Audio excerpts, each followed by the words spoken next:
Hello, everyone. Thank you for joining me on this fine Tuesday evening. Cheers. And welcome to what will hopefully be the first of many research streams for the Beneath Your Feet podcast. Easy for me to say here on LOTRO stream. So, what are we going to do today? What is this new show all about? What's the plan here? Well, first of all, we are here in the beautiful, say hello, Roxo, beautiful Wells of Langflood on the equally beautiful Lyndelby server. And we're going to spend about an hour doing a bit of research. We're going to specifically be looking to find out more information about the mysterious settlement of hobbits here in the Wells of Langflood known as Lyndelby. Okay? And so we're going to start our journey and start heading that direction. And I'm going to try zooming all the way in because I really want you guys to get that immersive feel. I've got the UI turned off. We'll see if it's going to work. If it doesn't work, if you guys get motion sickness, you can let me know. If there's any other problems with the stream, you can't hear me, you don't want to hear me, just let me know and we'll work it out. But we're going to begin heading in that direction, take a little journey together, and then we will talk a little bit about my background with the game, what Beneath Your Feet actually is, what the purpose of the stream is and how it works with the podcast itself. And more importantly, we're going to get nerdy. We're going to get into some Hobbit-lore and have a look at Lyndelby and see what we can see. As you can see, it's the late watches here in Limlock. Let's hit the road. Let's get moving. So, first of all, what is Beneath Your Feet? Beneath Your Feet is a podcast I started many a year ago. Almost like 10 years ago now, I believe. It was at I feel like I'm back in the high mark of my LOTRO career. And this podcast began previously, my previous high mark, but I was playing way too much. Not too much, I was playing a lot. Yes, the little typo. Thank you, Elder. Appreciate it. I'm a man of many names. Eldeleth, keeping an eye on me, the noob streamer, and I appreciate it. So anyway, I started this podcast way back when. Like I said, about 10 years ago, when I was super into the game. This would have been about Mirkwood Isengard era. And I wanted to contribute in some way. I dabbled a little bit. Those of you who are old heads like me, you might remember the Middle Earth Network. And I had a podcast on there. We're talking about music and heavy metal and Tolkien and things like that. And I dabbled helping with them a little bit. But I wanted to do something new, maybe a little bit fresh, something different. And so I had the idea of doing what would basically be a travel log for LOTRO. So if you've ever listened to public radio or you ever watch any of those travel shows, specifically I really loved No Reservations with Anthony Bourdain, rest in power. And I thought, wouldn't it be cool to do a show like that, podcast like that for LOTRO? And that was kind of the format of the show. How do we do what's essentially an essay travel log on a particular locale? These could be, I've done entire zones and I've done little spots like Hobbiton, or I've done entire zones. But the idea is that we're gonna dig into it a little bit, just kind of as the name of the podcast suggests. We're gonna go beneath your feet and see what we can see, because we've roamed all over this Middle Earth and we've learned lots and lots, but there's always more to learn. There's always more nuggets in the game itself that the team have provided. There's always more to look into in the text to find out what was going on this particular piece of land thousands of years ago. What's its significance to the larger story? And so that was kind of the two-pronged attack of the podcast, was to talk about the history of the place, but also to talk about the geography, the topography, the actual land itself. And that's kind of where I took things. And that lasted for, I think it was about 2 years I did that show. And I got a lot of great guests. Again, if you're an old head like me, you might remember the Casual Stroll to Mordor podcast. I had them, I had Sip on, various other community members. And then I just, it kind of followed my trajectory with LOTRO. And at that point, I wasn't playing that many video games. I had some new babies in my life. And as my LOTRO time dwindled, so did the podcast. But I kept up with it. I made sure it was public. It was on Google Drive for a while. And then I moved it eventually to Anchor.fm, which is a free podcast hosting site. It's actually quite good. I've used it for all of my podcasts lately. And then about last year, I got super into LOTRO again back in January of 2020. I got really into it again. I don't know why. I just was eager to get back in the world. And so I did. And then the Pandini struck. And I found myself with a lot more time for not only LOTRO, but for other creative pursuits. And so I thought it would be a great time to try to get back on the podcast again and keep cranking these episodes out, because it's not a huge production. It's usually just me. There's a music in the background, but essentially it's just me reading an essay. So I was able to put out a few episodes last year, and I don't know if anybody actually listened to them, but I felt good to kind of have those done.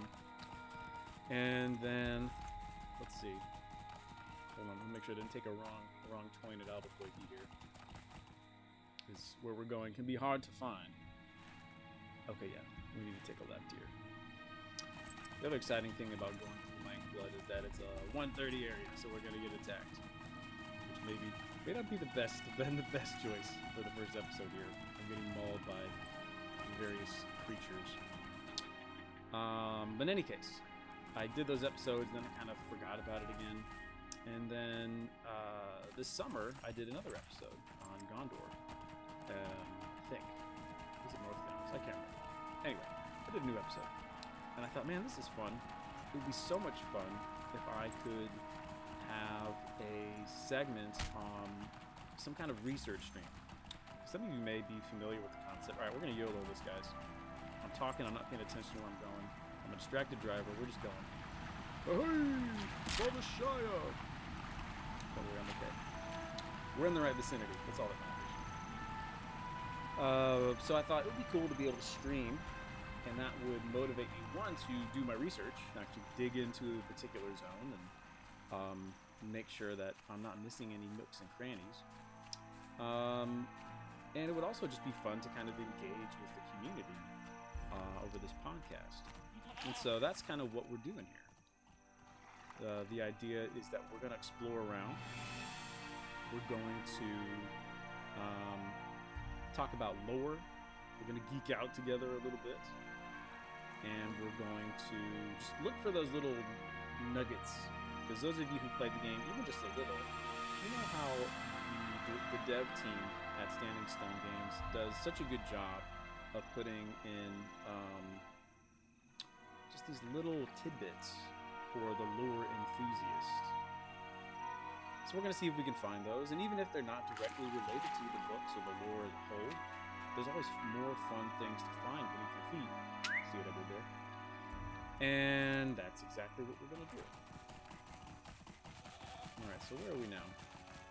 So this isn't just me gabbing, because I am a bit of a lore nerd. I'm not the best. This is also meant to be a collaboration.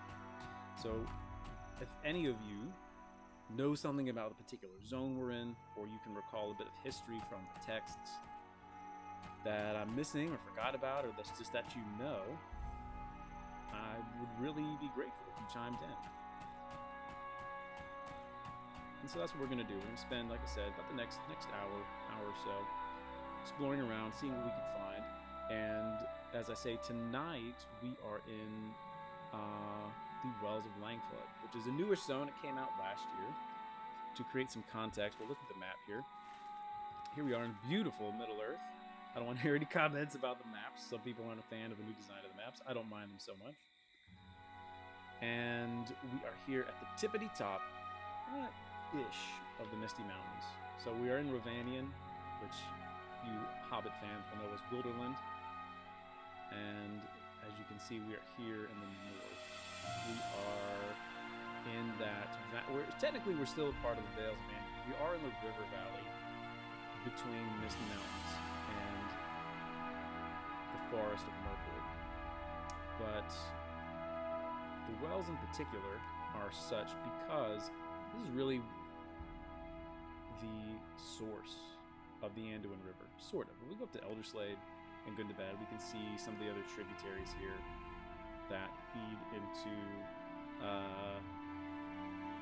what will become Anduin, the Great River. The other significant thing about this part is that it is the farthest north we've ever gone prior to Elderslade, along the Misty Mountains. Shout out Epic Uger. Hobbits Unite, bro. Thanks for showing up. So, if you played through this last year, if you haven't gotten here yet, that's okay. It's significant for a lot of reasons. They've, speaking of Beneath Your Feet, they've introduced a lot of history, and they did that thing that they do so well, where they blend the fan fiction, which is basically what they do, along with the established fiction. So we have this new settlement down here of Bjornings in Litlock. We have up here Gundabad and Elderslade with the dwarves. We have this Framsburg and I can't remember the name of this. I guess it's just Framsburg area here, which is rife. It is chock full of delicious, tasty morsels of history, which the Rohirric scholar, who's Leofred, I can't remember his name, that questline takes you through all of that stuff, and it's very interesting and well researched, and they did a good job of kind of filling in the gaps. But we are not here for Rohirric research. We are here because I want to talk about Lyndelby. So, first, the eponymous spoiler warning. If you would like to traverse the Wells of Langflood without any spoilers, I hate to see you go, but I could not in good conscience let you stick around if you like to be surprised. So if you like surprises, if you like little twists, I must turn you away at this point. For as you can see, we are daring to pass the dreaded... Hold on, I oversold that. The dreaded Cobhead Rimdoff, which I had to look it up. My Cinderin's a bit rusty, so I had to look it up, and it turns out that this term means something like Cliff of the Abyss, or something especially metal like that. And I will say I've been through this way on this particular character, Mr. Roxo the Hobbit, the rock and roll Hobbit, before. And so we're going to miss a little bit of some of the drama that unfolds as we make our way up.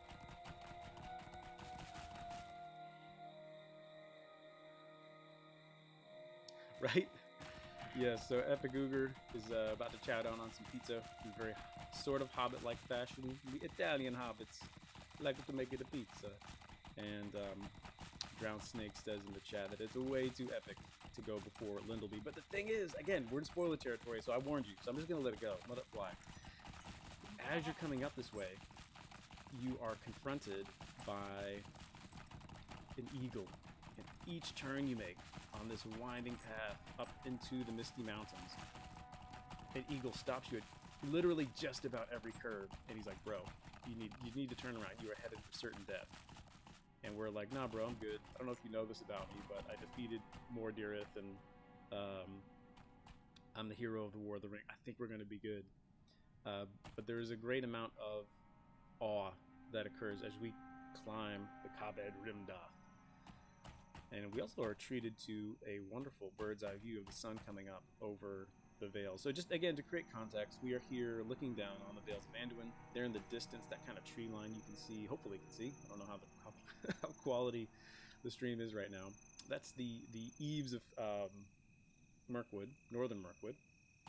And then over there is Framsburg, which is a historical row. Now, they weren't even Rohirrim, they were just Northmen, or maybe you guys in the chat can help me remember what the Rohirrim were called before they migrated down and were gifted their land.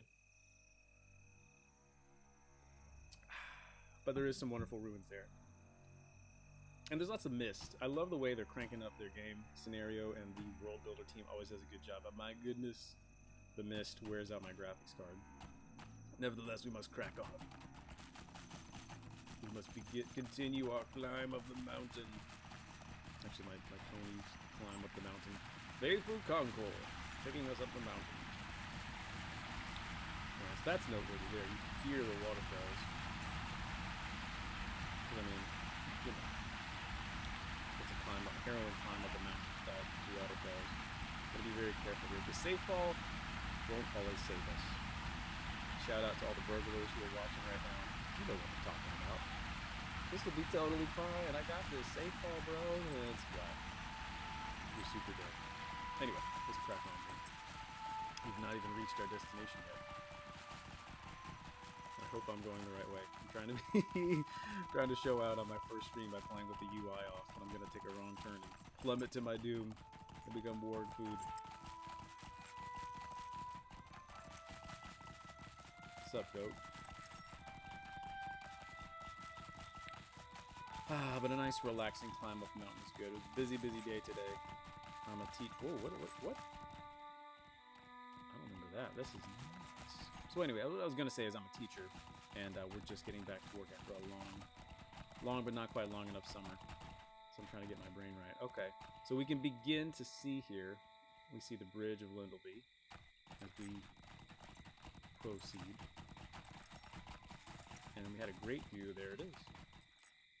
Right there is the town of Lyndelby. So we are in the Misty Mountains. I'm not good enough to know what these peaks are called. You can see we're in a valley between the peaks leading up into the mountains. You can imagine this area getting lots of rainfall in the seasons as they change, snow and things of that sort, keeping it fresh. But we are quite high up.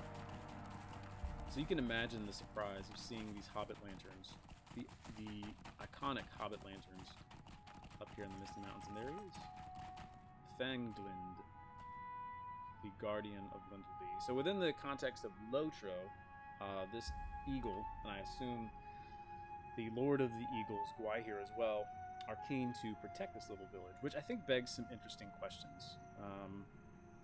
You're actually going to hear me jotting down notes because that's what I'm going to do. I think it begs some interesting questions, which we'll talk about here in a second. Like, how did this happen? Maybe it was in the quest text, I don't remember. But let's crack on here. Now that we are officially in Lyndelby, we see some very fearsome looking guards with their spears. Lovely weeping willows.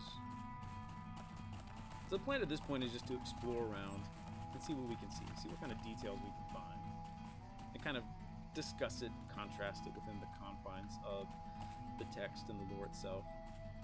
Like this architecture here, for example. So, alright, we better start at the beginning.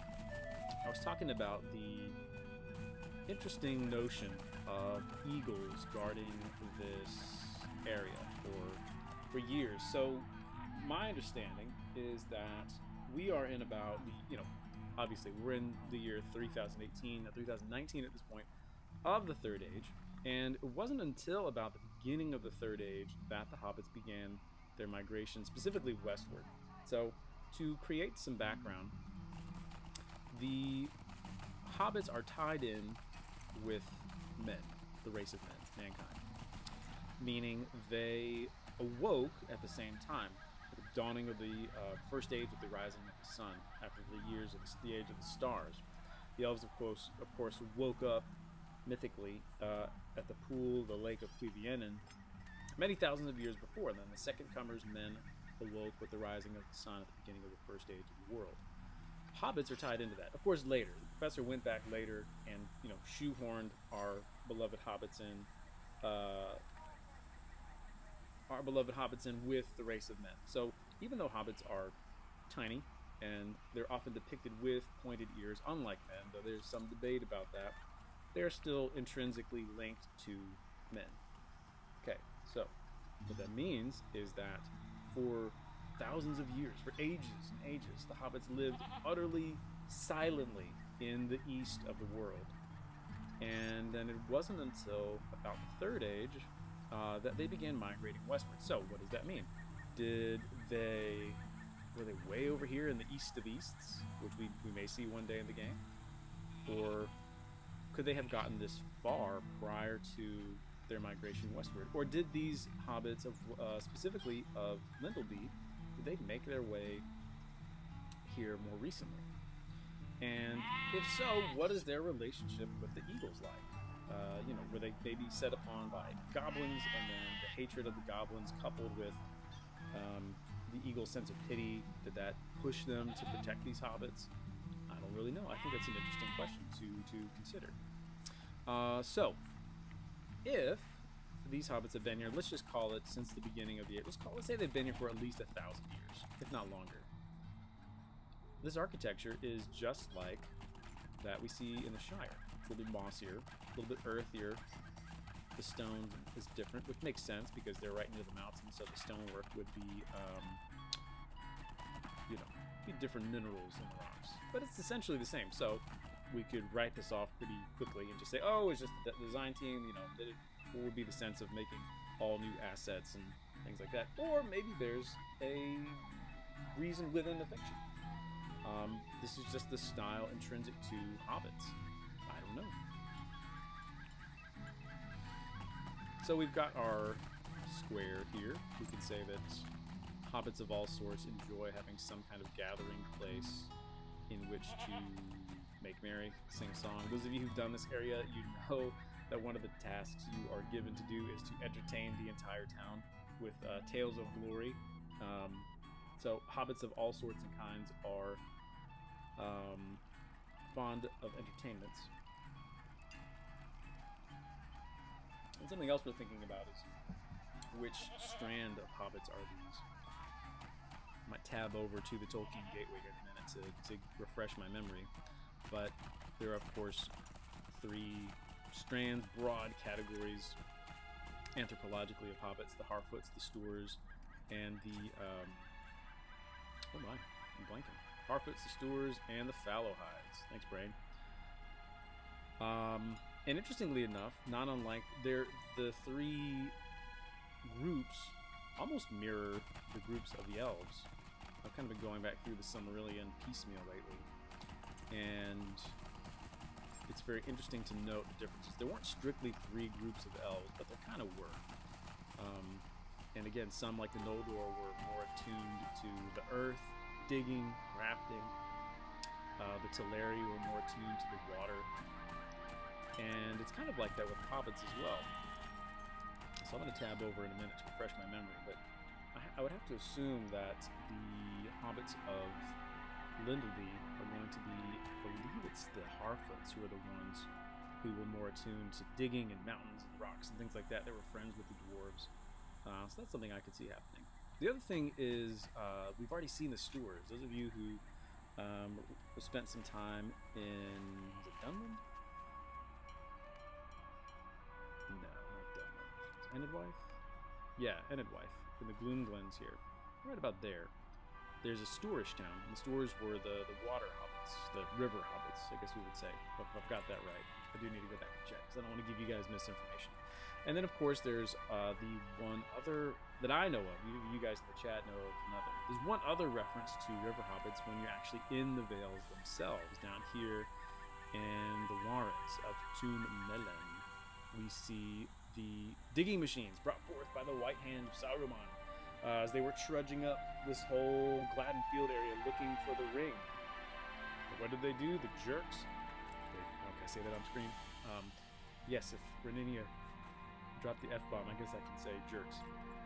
Anyway, they dug up all these old hobbit holes. So as you quest around in here, defeating half-orcs and other, stragglers, you are essentially going around in these hobbit holes of the river folk, which, maybe that's where some is from. All right, well, the sun has come up.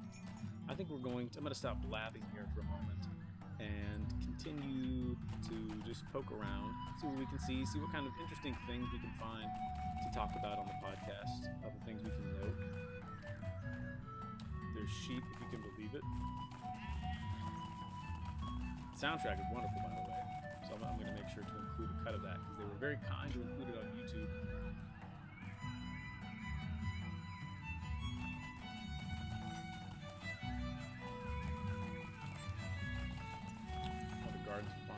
I know absolutely zilch about gardening. You hear people talk about being a black thumb, and I didn't realize I was a black thumb until I'm on the 3rd year of my garden. I'm at ground zero. I'm okay, I'm just gonna do a potted garden this year. I still can't grow a tomato. Sometimes we get jealous of hobbits. One comparison that's coming to mind is Tookland in the Shire. Hello, frogs. I caught those frogs. Because, of course, the Tooks live in the hills of, I guess it's the West Farthing, and all of their holes are built into this almost tiered system, kind of like we see here.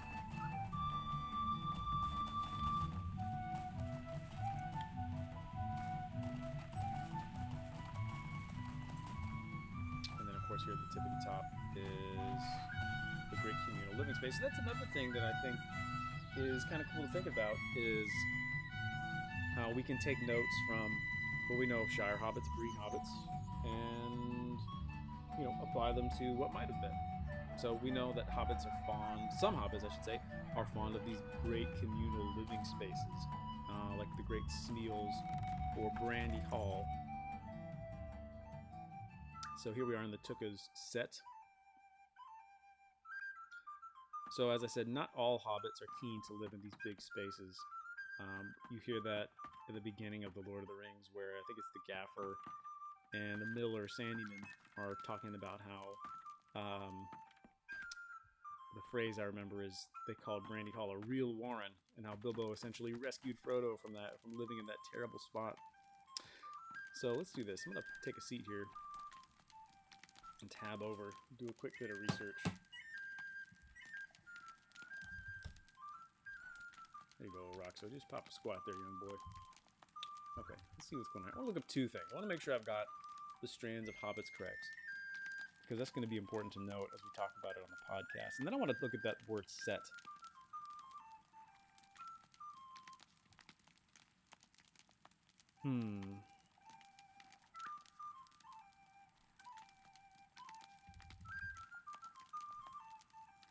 Okay.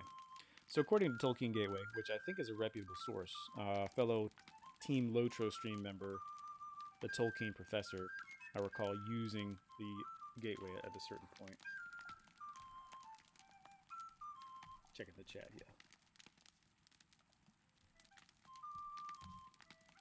Anyway, so according to Tolkien Gateway, we have, of course, the Stores, the Falahides, and the Harfoots.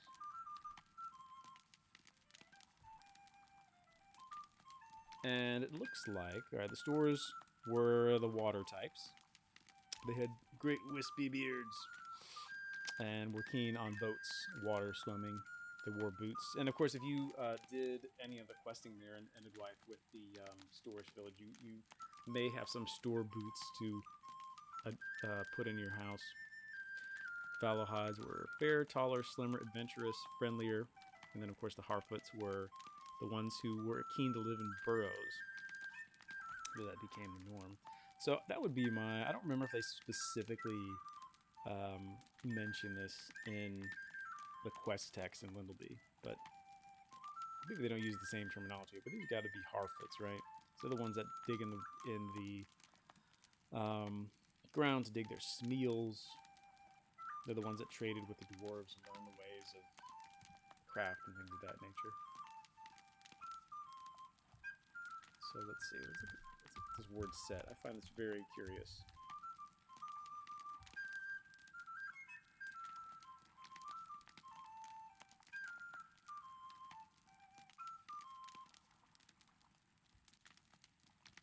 And I know you guys aren't tuned in to watch me read, so we're going to do this pretty quick.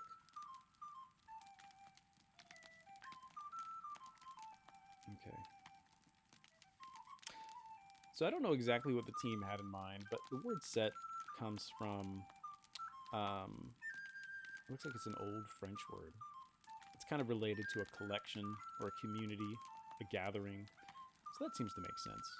And I feel like we've seen that word before. I can't remember if I've seen it specifically in LOTRO or anything Tolkien related, but the word definitely rings a bell somewhere.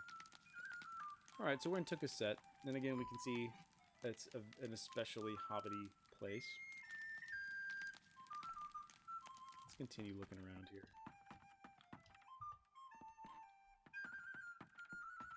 I do think it's interesting that they included the idea of communal living in with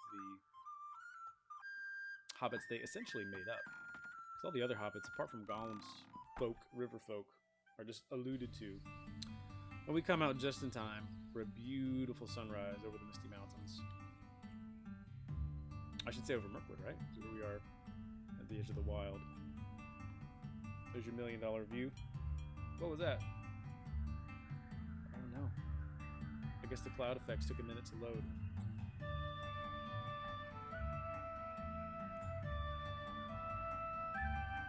So if our hobbits were in fact part of the migration westward that we learn about in the appendices, then it kind of makes sense that they would settle here, because I mean, check out this. You saw this on an Airbnb, you'd be mashing that book button pretty hard if you knew you were guaranteed a sunrise like this at your beach house. Okay, let's keep looking around and see what we can find. Other POI points of interest as we go.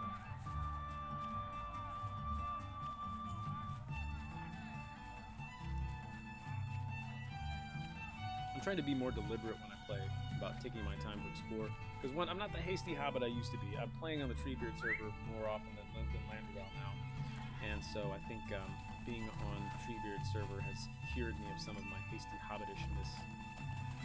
And as such, I have discovered an embarrassing number of things that I've missed over the years because I was so intent on leveling up and just moving on to the next quest and the next big thing. Because I've been playing since open beta. I didn't play a lot during open beta. I didn't play a lot after launch. I didn't really get addicted to the Lord of the Rings Online until we got to about Moria. Nevertheless, I've been playing for a long time, even if I've had like years-long gaps in between my play sessions. And yet, even just going through the lower level content of the Treebeard server, I still find things that I completely miss, little nooks and crannies and things like that. So that's essentially what we're on the hunt for now.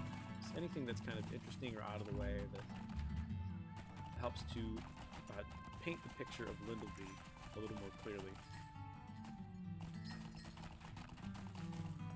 Is that disorienting? If it's disorienting, let me know in the chat, because I feel like I'm spinning around a lot. I'm not a very good driver. Let's try walking. So I got at least a half hour to kill.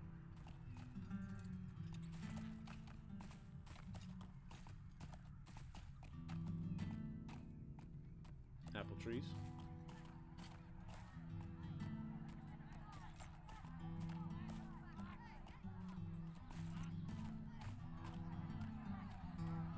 I think it's interesting that I don't remember if this is, as I said, I don't know anything about agriculture, but I do know a thing or two about the Shire.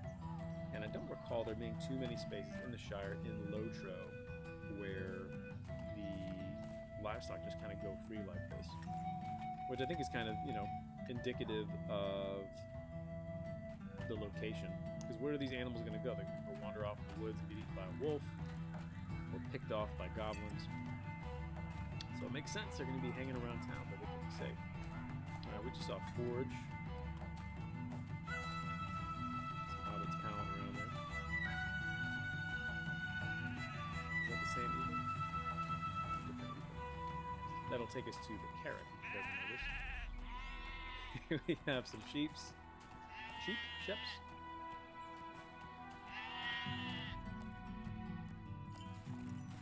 As you can see, I'm right on the edge of the settlement here. The title indicating where we are, popping back up and down.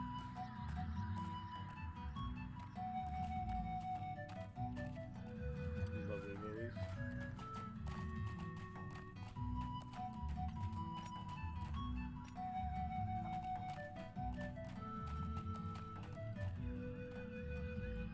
So this is the southern side of the village. Let's go to the northern side of town and see what we can see as well.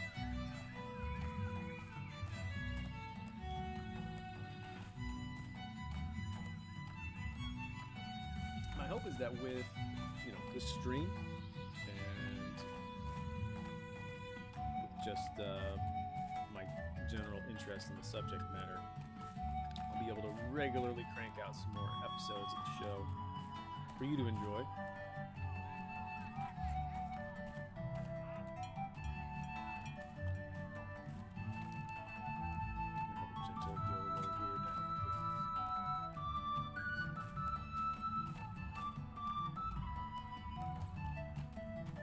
you know anybody who knows anything about flowers, I would love to have them on with me to talk flowers, because this game, I think is a blue bottle, is that right?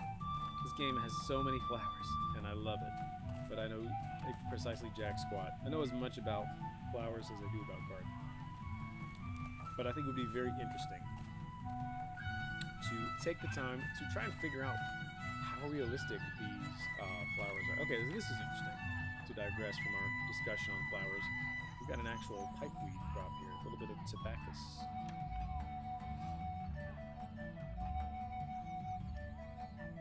I definitely did not notice that one first time through. I think that's interesting, because it's mentioned quite a few times in the book, especially towards the end, as the hobbits have established themselves and they're well known in kind of the broader world because of the events of the War of the Ring, and of course Merry and Pippin are like the movers and shakers. It becomes the one claim to fame that hobbits can all call their own, which is the gentle art of pipe smoking. And so I think it's interesting that hobbits unconnected to the Shire or to Bree would participate in the growing of that. I wonder how likely that really is. Because that's the line, isn't it? Isn't that the line that Standing Stone and Turbine before them have been straddling? Lo, these many years, what is possible versus what is probable. And if you're a true lore stickler, you're probably not playing this game. But I think you would find that everything they've done exists in the realm of possible. I'd say there's very little in this game that is just an outright mistake. So even if it isn't probable, it's all possible. 90% of it is possible. I don't know about Runekeepers. I jokingly made reference to the lore sticklers, and for some reason, man, Runekeeper, I don't know if it's just the actual playstyle it gets me, or the fact that it's so flashy. But then, so I have a Monday night group that I play with, it's just me and two other gents, and I play a lore master in that group. And I remember going on a very long rant about how I don't care for Runekeepers and how this and that, and they're so, blah, blah, blah, blah, they're so over the top, they don't fit. And then I cast the lightning thing that the lore masters do, and everybody just laughed at me, because there I was, putting my own foot in my mouth, complaining about the flashiness of the Runekeeper class as I'm blasting lightning out of my fingertips as a lore master.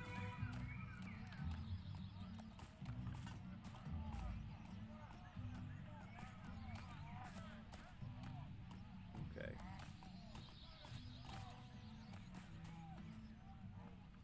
Flowers and fish, babes. You know anybody that knows anything about fish, get them on here. We'll see how real the art team has handled these fish. The boat design is certainly worth noting. These look like, if you've ever watched those shows on like Discovery Channel, where these poor people set themselves out in Alaska or something for a month, and they say, well, I gotta get some fish, I guess I'll make a boat out of woven material. That seems to be what these hobbits have done here. And yet they had time to build a dock. Very interesting.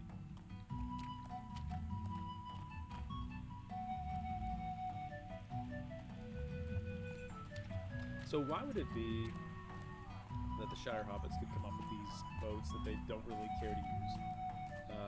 Like planks of wood, perhaps a bit sturdier, while these guys, I guess maybe because they're harpooks, right? They're not stewards. They don't know about water and boat craft. So they just wove a bunch of branches together and hoped that they would not sink. I can imagine a very nervous eagle swooping around, scooping up the drowning hobbits out of the water. Alright, well, we're coming to the end of the north side of the village of Lyndelby.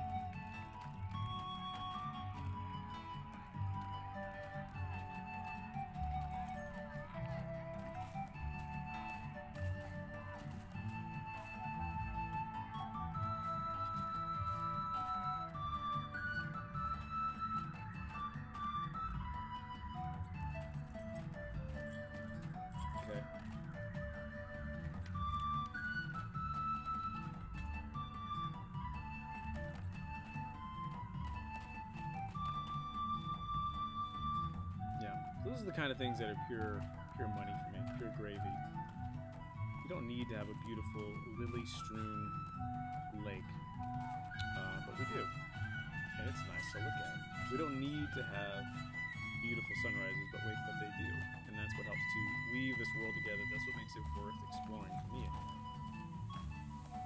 All right, so what else should we do before we leave Lyndelby here?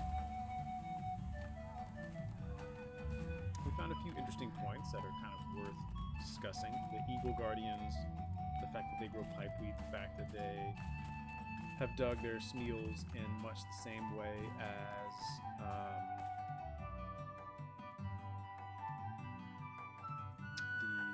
Brandybucks and the Tooks have done back in the Shire. They keep a lot of sheep and goats. But one of the things that's got me thinking about is that Stour settlement, the name of which I cannot remember, over there in Enid White. And I feel like it's going to be worth our time, the last few minutes we have here, to head that way and just make some comparisons. So let's pick up the pace here. I'll give one last look to Lyndelby, and then I think I'm going to zap over to Enid White and see what we can see.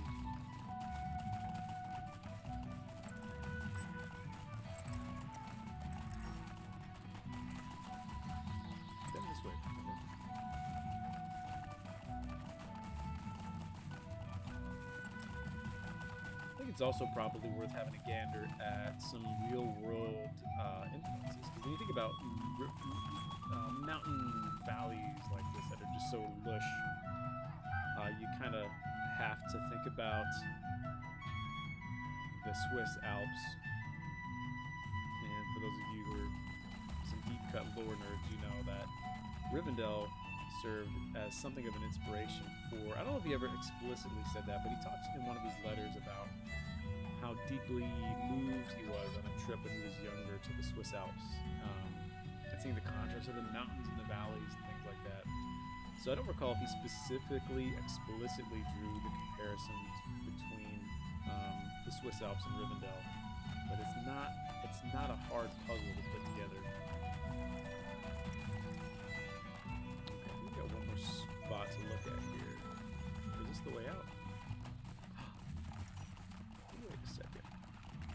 I don't think I've actually been down here. What? Okay. I see you, Lyndelby. Yeah, so I did the entire quest chain of Welcome to Lyndelby. I don't believe I came back. I don't know if the quest line didn't take you down here, if I'm just misremembering, but I have absolutely no recollection of this spot. Let's see. Can we go inside? No, we can't go inside. Get out of here. We don't need to see my empty bags. This is cool. Why is this here? Just because scenario and the world builder team thought it would be cool? I don't know. Hold on, let me slow down. I'm getting busy. We have a fence. We have what appears to be an abandoned hobbit hole. Although I guess it's entirely possible and plausible that,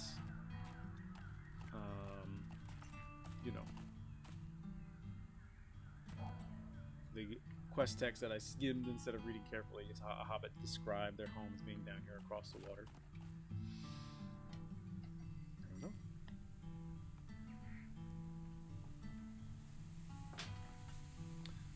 Let's poke around a little bit longer, see what we can find here.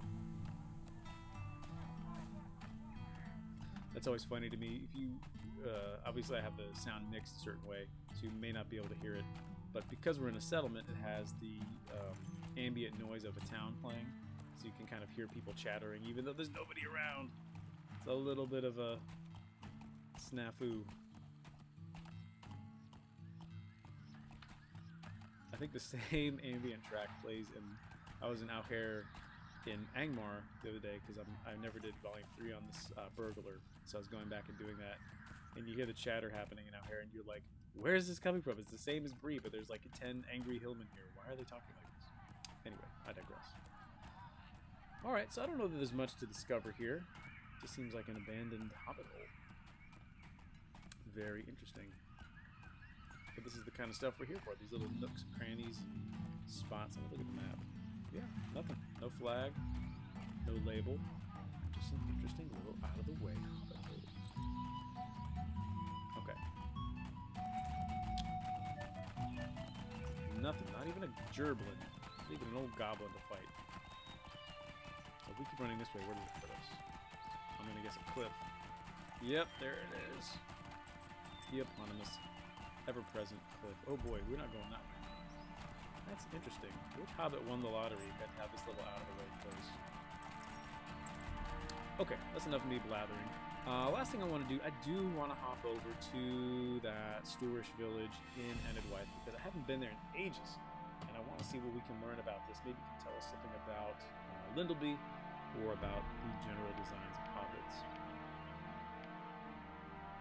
Let's check it out. Alright, so we are wife Lanuk Mauer Tulhau. There you go. I'm gonna cheat and just use the old mithril coins to zap over there. Because really, do you guys really want to watch me hop the horse train hither, thither, and yon? Here we They say some of our kin went north long ago. Yes, some of his kin did go north long ago, didn't they? Alright, here we are, with some lovely accordion music accompanying our journey here in Mauer Tulhau. We can already see that the rock formations are different. The mineral content is different here in the rocks, here in the Lyndelby region. And yet, the construction is the same. Is this just reusing assets? I don't think so. Because if you think about it, you know, it's kind of hard to imagine dwarves altering their designs that much. Maybe among the different dwarf clans, I don't know. It's hard to imagine the elves, the Noldor, kind of breaking terribly from their own design aesthetics. Or from their pipeweed, that we have a fresh pipeweed crop here. Man, I haven't been here in ages.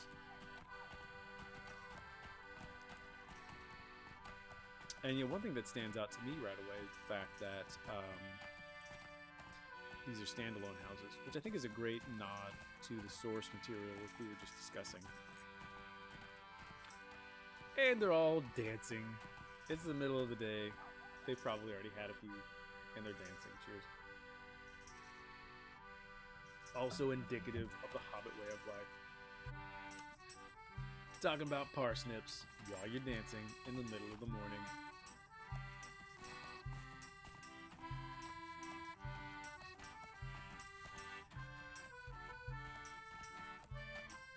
What is that? I don't remember that at all. You guys, I'm gonna have to come back in here and quest through Lyndelby again. Oh boy, mercy me. Because I have no recollection of that tower up there. If anybody remembers it, shout it out in the chat.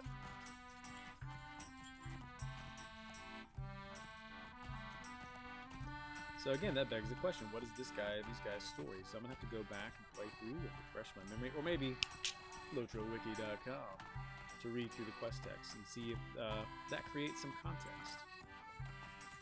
Were they part of this migration we've been discussing? Were they of any relation to the river hobbits that Smeagol Gollum appears to be a part of? I don't know. You have to find out. Let's see, what do we got here? Alright.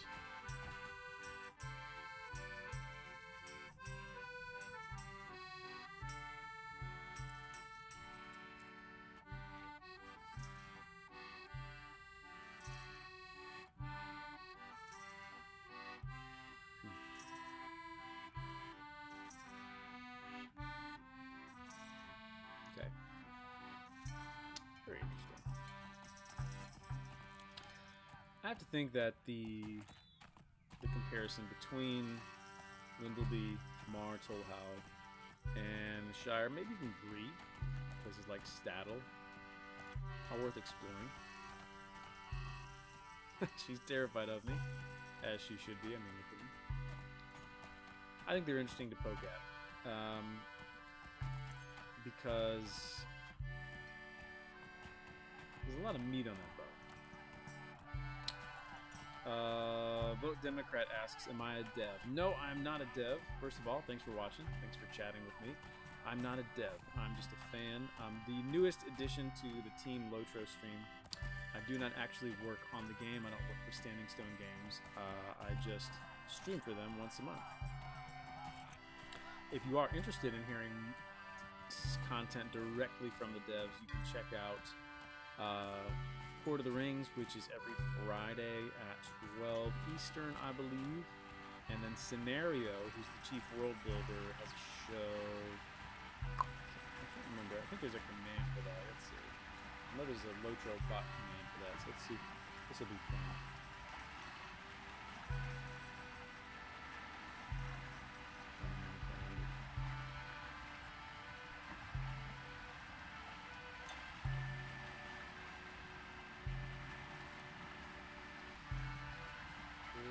Technology.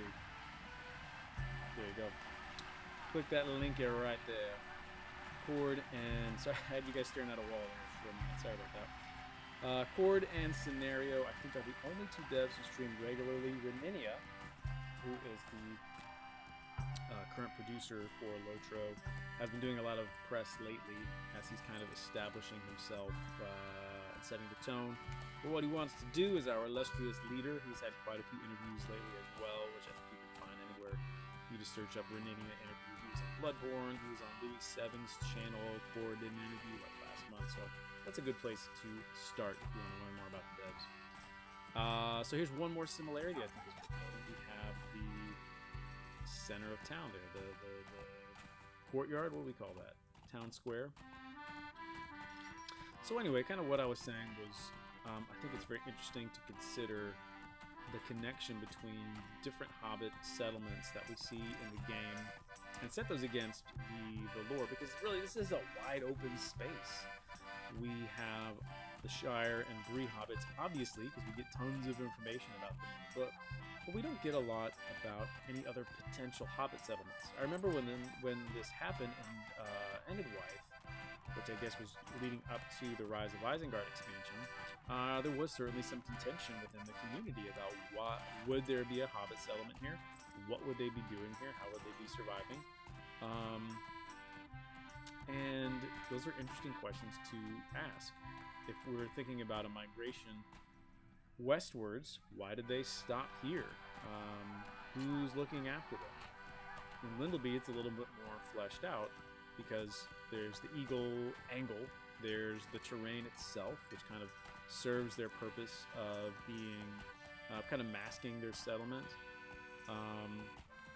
So I don't know. I think that's going to be some interesting stuff to look at before I write the next episode.